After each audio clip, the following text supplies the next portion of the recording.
قرآن مجید کی تلاوت، ترجمہ، تفسیر، حدیث، نعتیں، تجوید، گرامر کے لیے اس چینل کو سبسکرائب کریں، ویڈیو کو شیئر کریں اور لائک کریں۔ اور بیٹے اسماعیل علیہ السلام کے ساتھ عرب کی سنسان وادی میں آباد ہو گئے تھے۔ آب زمزم کے معجزے کے مرہون منت کچھ لوگ یہاں رہنے لگے تھے۔ یہ علاقہ رفتہ رفتہ ایک چھوٹے سے شہر میں تبدیل ہو گیا جو بعد ازاں مکہ مکرمہ کے نام سے معروف ہوا۔ اسماعیل علیہ السلام ایک کڑگل اور پیار کرنے والے نوجوان کے طور پر بڑے ہو گئے۔ اللہ تبارک و تعالیٰ نے اپنے نبیوں ابراہیم علیہ السلام اور اسماعیل علیہ السلام کو مکہ مکرمہ میں اپنا گھر کعبہ بنانے کا حکم دیا۔ وہ قریبی پہاڑوں سے پتھر لائے اور کام میں جٹ گئے۔ حضرت ابراہیم علیہ السلام نے اس مقدس سرزمین کے لیے دعا کی، میرے آقا اس علاقے کی حفاظت فرمانا اور یہاں کے باسیوں کو جو اللہ تعالیٰ پر اور قیامت کے دن پر ایمان رکھنے والے ہوں پھلوں کی روزیاں دے۔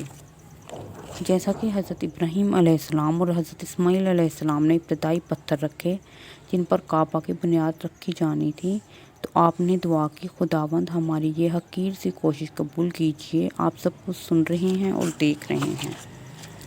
انہوں نے مزید دعا کی، خداوند ہمیں اپنے حضور سجدہ ریز ہونے کی توفیق عطا فرما اور ہماری آل میں سے ایک ایسی قوم آئے جو آپ کے حضور سجدہ ریز ہو اور ہمیں ہماری عبادت کا طریقہ کار سکھا۔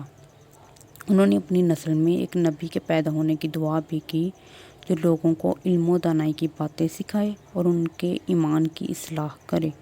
برسوں بعد ان کی دعا کی قبولیت کا ظہور ہوا جب حضرت محمد صلی اللہ علیہ وسلم ان کی نسل میں پیدا ہوئے۔ حضرت ابراہیم علیہ السلام کو اللہ تبارک و تعالیٰ نے حکم دیا کہ وہ کعبہ کو ان لوگوں کے لیے صاف کریں جو یہاں عبادت کے لیے آئیں اور لوگوں کو حج کی دعوت دیں۔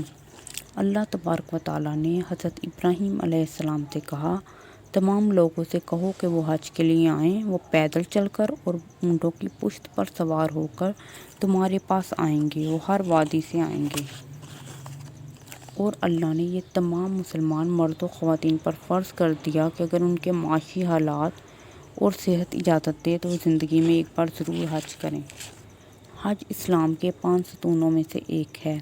عہد حاضر میں ہر برس لاکھوں مسلمان دنیا بھر سے یہ مقدس فریضہ انجام دینے کے لیے مکہ مکرمہ میں جمع ہوتے ہیں۔ اس کہانی کا اخلاقی سبق یہ ہے کہ مسلمان اللہ سے یہ وعدہ کریں کہ وہ حضرت ابراہیم علیہ السلام اور ان کے خاندان کی جانب سے قائم کی گئی مثال پر عمل کرتے ہوئے اللہ تبارک و تعالیٰ کے تمام احکامات کی پیروی کریں گے، اپنی زندگی کی بنیاد سچائی کو بنائیں گے اور ضروری ہوا تو زندگی کی آسائشات اور خوشیاں چھوڑ دیں گے۔ اللہ تبارک و تعالیٰ ان کی توجہ کا محور اور مقصد ہوگا جس سے وہ برائی کی طاقتوں کے بہکاوے میں آ کر منہ نہیں موڑیں گے۔